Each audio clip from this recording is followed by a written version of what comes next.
Are you ready to become awesomer? Hello everyone, my name is Umar Hamid. I'm your host on the No Limit Selling podcast, where industry leaders share their tips, strategy, and advice on how you can become better, stronger, faster. Just before we get started, I've got a question for you. Do you have a negative voice inside your head? We all do, right? I'm going to help you remove that voice in under 30 days guaranteed. Not only remove it, but transform it. So instead of the voice that sabotages you, there's one that propels you to much higher levels of performance and success. There's a link in the show notes. Click on it to find out more. All right, let's get started. Hey everyone, welcome to another episode of the No Limit Selling podcast. Today we have Richard Silver with us today, and I've heard he's like solid gold, baby. Welcome to the program. Thank you very much. Good morning.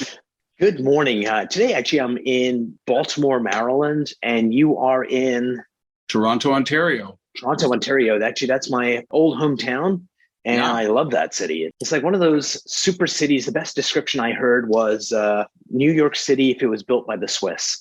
Yeah, it's better. It's clean. It's safe. And I'm in an area that's called Cabbagetown, which you probably know of. Which is probably the oldest and largest group of Victorian homes in North America. So brilliant. I'm in a cottage right now that was built in 1870 and then totally renovated in 2013. So, hey, folks, realtors can't help it. He has to do this. It's like a compulsion. It's in his DNA. So you're actually doing an open house, which is brilliant. We'll talk about that in a minute. Yeah. Just something about Toronto, an interesting fact. There was this old TV show called Cagney and Lacey. I remember it well. And when they would shoot some of their episodes or their movie or whatever, they would come to Toronto because it's cheaper than New York to film. Yeah. And so the crew came in at night and it didn't look like New York, not dirty enough. So they littered it up a bit. Yeah. And so they came to do the shoot 5 a.m. and the cleanup crew in Toronto, the city workers had cleaned it up. And it was like, what the hell? This doesn't look like New York. Totally hilarious. I can imagine. The very popular show Suits as well over the past few years was shot here. I didn't realize that. Yeah, Suits was shot here. Meghan Markle, the new royal family member, did a lot of work here. Lived here for years. Yeah. So how long have you been a realtor, Richard? I think I'm coming up to my 43rd year. So you're finally starting to get good at it. Yeah, I finally started to get good at it. Moses helped me a lot. Yeah, he did. Were you on his staff? No, he had a staff. Never mind.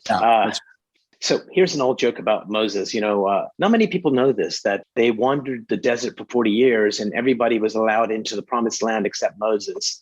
And people think it was actually God told him not to come, but that's not the case. But on good authority, his wife told him as they left Egypt, honey, ask for directions. And he refused to do that for 40 years. And that way she said, okay, that's it. You're not coming here. Get out. Yeah, get out. Yeah, exactly. Well, thank God, sadly, there was no Waze at the time. Oh, yes. A warning, Pharaoh up ahead. Slow down. Army behind. Do you have a team? I do. I don't really have a team as such. I have a partner, and we have 3 people who work with us. So in other words, I am probably the lead, but I look after certain things. He looks after other things. I look after the marketing, the technology, and he is more of he's a bit better at administrating than I am. He nice. Can handle when one of our team members says the dog ate my homework, he can deal with that better than I can. Do you think that's still a thing that kids use? Dog ate my homework. It was a virus. Russian hackers got my science homework. I know. They got in. They got it. Do you happen to know how many realtors in Canada right now? There's more than 2. There are over 1 million realtors in Canada. There's over 100,000. Oh, maybe not 1 million. There's over 100,000 on Ontario. I know that. There's about 62,000 who are members of the Toronto Real Estate Board. Did not know that. So if there's like 100,000 in Ontario, you can maybe triple that to get a safe bet, I guess, for the country. Yeah. So 300, 400,000 realtors. Yeah, I think the States is over 1 million, is it? I'm pretty sure it's over 1 million in the States. I would think so, yeah. It's like you go to a networking event, throw a stone, you can hit 4 of them. Yeah, that's true. And so one of the things that ends up happening is, how do you distinguish yourself in a sea of realtors? And when you say, things that one might say about your customer service and all the other stuff, all the realtors say the same thing, and some of them actually mean it and some of them don't. So how do you show up in the landscape, and how do you establish your brand and maintain it? Well, so I really focus on the international, not necessarily just working with international clients, but making international connections. So I've spent a lot of time going to events, conferences around the world. As a matter of fact, yesterday I was in Buffalo. Next week I'm in Austin, Texas. 2 weeks after that I'm in Puerto Vallarta, Mexico. And every place I go, I meet the agents, I talk to them, I ask them if they have clients looking in Toronto, or if I may have clients looking in their neighborhood. And Nice. So I've spent a lot of time doing all that. I'm also part of 2 networking groups. One of them is Interbrand. It's within the Sotheby's network, because I work for Sotheby's International Realty Canada. And so that is 60 or 70 realtors in Canada and the United States. And anytime we have a client who needs to be serviced in their feed area, we just make sure that they're given the best service, they're given the best agent to work with. And so that's the way I set myself up. But I also I also have access to other major groups. I'm one of the people who goes to Inman, which is the tech and real estate conference. So I have a vast network, and it's not just in Toronto, but it's outside of Toronto as well. So, all right, brilliant. So a couple of things come up there. Number one, how did you hoodwink your partner saying, no, you do admin, I'll do the hard stuff and travel to exotic places? You know what? It's just different people. First of all, he was married until recently, has a young son. And he's also, I think the good thing about having a partner who's not like you is that they have certain strengths. His strengths are very much, he can look at something and he can tell you the percentages, and he can tell you the square footage and the price per square foot off the top of his head. And I'm the guy who stands there and says, look at this kitchen, look at this bathroom, look at this living room. That's my thing. So I'm a little bit more, I'm probably a little bit more social. He's much more intense, and he's more about figures and contracts. Very analytical. Yeah. Yeah, he's more analytical. It's like, recently I've taken up baking, and it's interesting how different people, and you'll talk to different people. You say, okay, are you a cook or are you a baker? Because cooks and bakers are different things. Cook, wants to freelance a lot and throw in whatever they think is going to work. Whereas a baker, you have to be pretty strict. And because if you're not, it's not going to work out. What would drive me crazy with my wife is, I'm all for cooks being creative, but make the recipe first so we get like a baseline. She would actually adapt it before she made it the first time. Exactly. And then you wonder, and if it works, great. But if it doesn't work, Yeah. So here's the second one. Yeah. So first, a joke. What's the difference between Americans and Canadians? Here's the answer. When you ask an American, who are you? They go, I'm an American. When you ask Canadians, who are you? We go, we're not Americans. When you meet realtors from the US and Mexico and other places, how is the vibe different? Like, is the vibe different, or are realtors realtors, or do they have a different vibe in different countries? It is. I mean, the conference I went to yesterday, the first thing they did is, it was in Buffalo. The first thing they did is they swore allegiance to the flag. Well, chances are you'd be lucky if you went to a conference in Canada and they actually sang, "Oh, Canada." Oh, Canada. We're not as nationalistic as the US is. Mm-hmm. And whenever somebody comes from the US to teach in Canada, and because sometimes I'm on the same stage with them, I'll say, one thing you have to know is Canadians talk a little bit slower. So, and they're not into a raw sort of presentation. So, keep it a little calmer and you'll be fine. Because sometimes they come on and they're like, zoom, zoom, zoom, zoom, zoom. And I'm Tony Robbins, baby. Yeah, I'm Tony. Yeah. And then I go, oh. You Canadians could be Americans. Just think of that. Yeah. That should be what you aspire to. Yeah. And how are the folks in like Mexico different? In Mexico, well, I have to tell you that a lot of the realtors in Mexico are expats. They're either expats from Canada or expats from the US. But there are some who are, born and raised in Mexico. They're really great. I mean, there are some who are obviously not good. They don't have the same rules and regulations that we do in the US. I think they don't have licensing guidelines. What they do is, to allow you access to the MLS, you have to have a certain amount of work done, like studies and stuff. But it's not like in Canada where you go for your licensing, and the same thing in the US. It's not like that. So it's a bit of a hodgepodge. You've got some people who are very good, very talented. I recently bought in Mexico, and the agent I was working with, he's an American, but he works for a firm in Mexico owned by a Mexican family. He was wonderful and couldn't have provided better service. So what are the percentages different? I know in the States there's lots of pressure with online brokerages, but 6% is kind of fair. Maybe it goes down to 5 or 4 maybe for an agent. In Mexico, it's 8%. And are they pretty firm about that? You know what? I don't even know. I've just been on that one side, which is on the buy side. And so it wasn't really... but that seems to be what they would call the going rate in Mexico is a higher amount.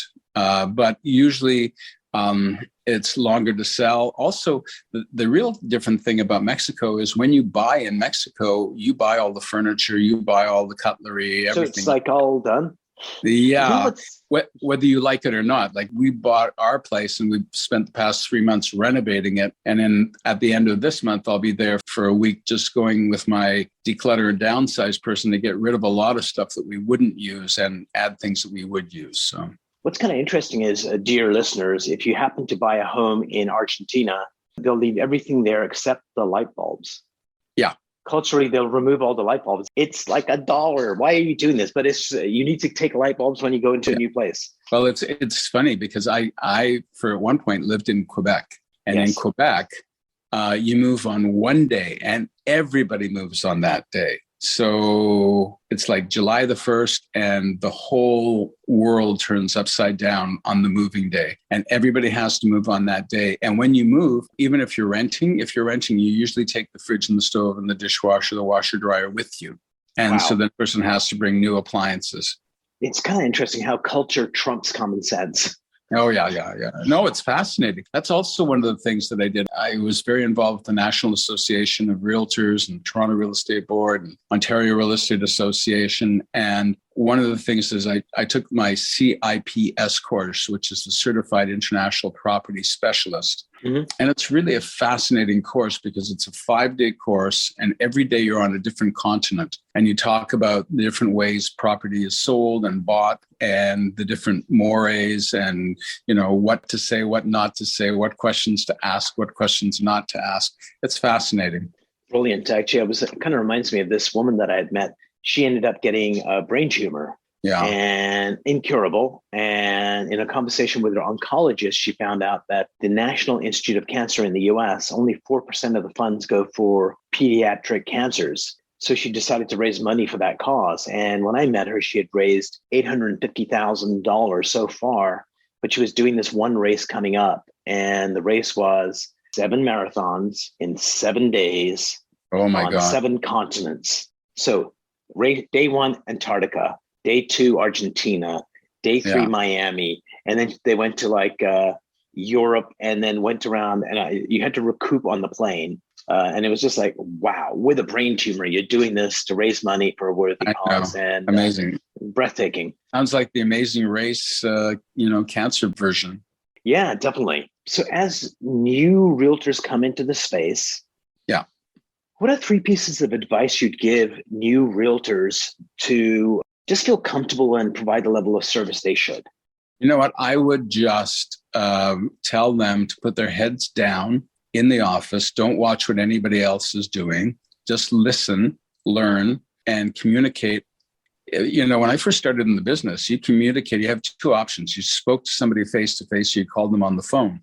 Mm-hmm. Now you've got text messages, you've got emails, you've got what we're doing, Zoom. We're doing Zoom. It's you've got so many options, but I think you have to find out what is the comfort level with your client as to how they want to be communicated. And that's one of the most important things. And then just provide more service than they are even expecting. And I think that is really a big one. Provide better service. Brilliant. And what's kind of really interesting is that most people don't freaking do that. It's like, ask the person. If you're in a relationship, ask your significant other, what makes you feel loved? Because it turns out what you think they need often is not what they're looking for. Yeah. No, Umar, bad. I'm sorry. No. Sorry, I didn't want to do that. Yes, you look wonderful in those jeans. You look so great. Now tell me how I really feel. How you really feel. Danger. Do not go there. As a comedian, basically, do these jeans make me look fat? No, honey, it's your butt. Not a good thing to say. So 3 questions before we part company. Yeah. Number 1, what makes you happy? Seeing wonderful product like the house I'm in right now. The only thing that's original to the house is the facade. Inside the house has been so lovingly done and so thoughtful that really makes me happy. That gets me energized. And if somebody wanted to see it at 3:00 in the morning, I would be here to see it at 3:00 in the morning to show it to them. The other thing is when people, give you feedback that's positive. Even when people give you feedback that's negative, it's not necessarily a bad thing. I'd rather have negative feedback so I can at least attack that, in some way. And like oftentimes, they're pointing out something that's lacking in your service that you may not even think about.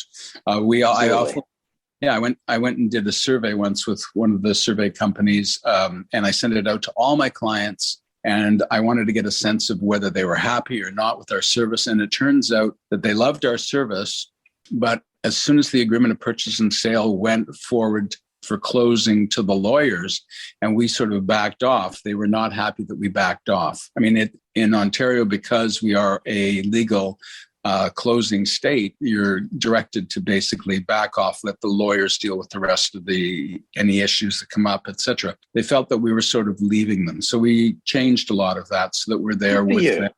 Yeah. But oftentimes bad press makes you do good things. Absolutely. And one of the things, when we actually stop recording, which we'll do at the end of this interview, one of the questions I'm going to ask you is what we could have done better. Because, and sometimes you're going to say stuff that's going to be like, Umar, you should have sent me a gift in the mail before or whatever. And it's like not so useful. But oftentimes we get stuff that actually makes us better. And one of the nice things is the very next interview I do, I can incorporate the feedback. Yeah, exactly. And we never get perfect. Question number 2.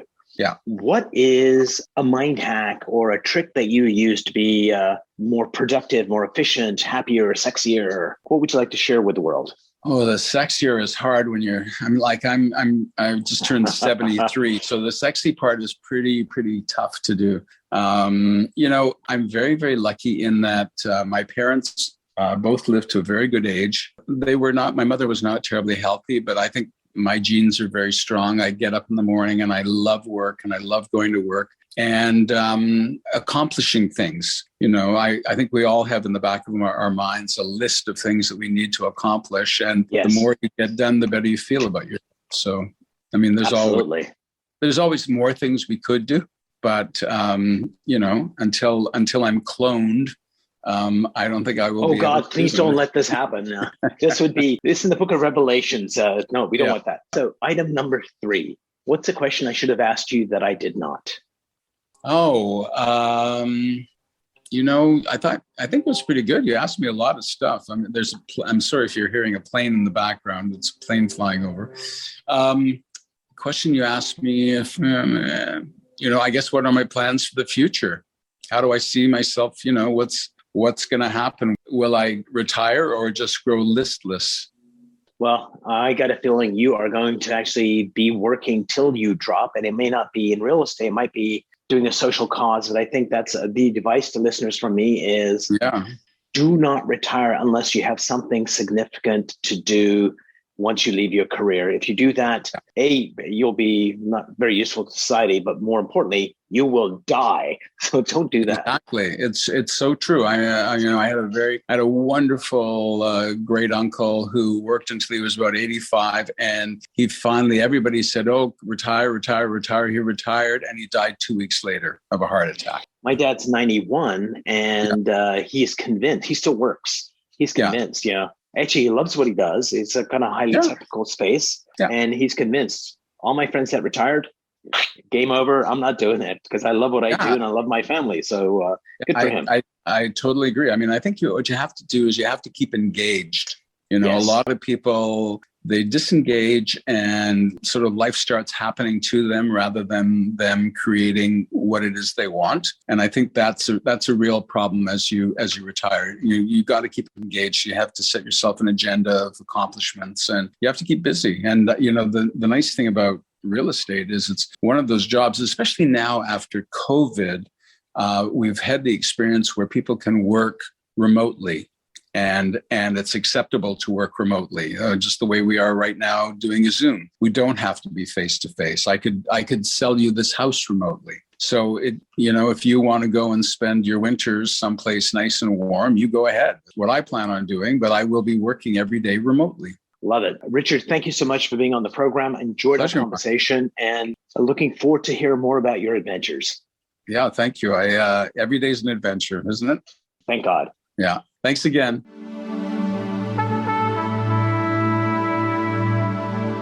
If you enjoyed this episode, please go to iTunes and leave a 5-star rating. And if you're looking for more tools, go to my website at nolimitselling.com. I've got a free mind training course there that's going to teach you some insights from the world of neuro-linguistic programming, and that is the fastest way to get better results.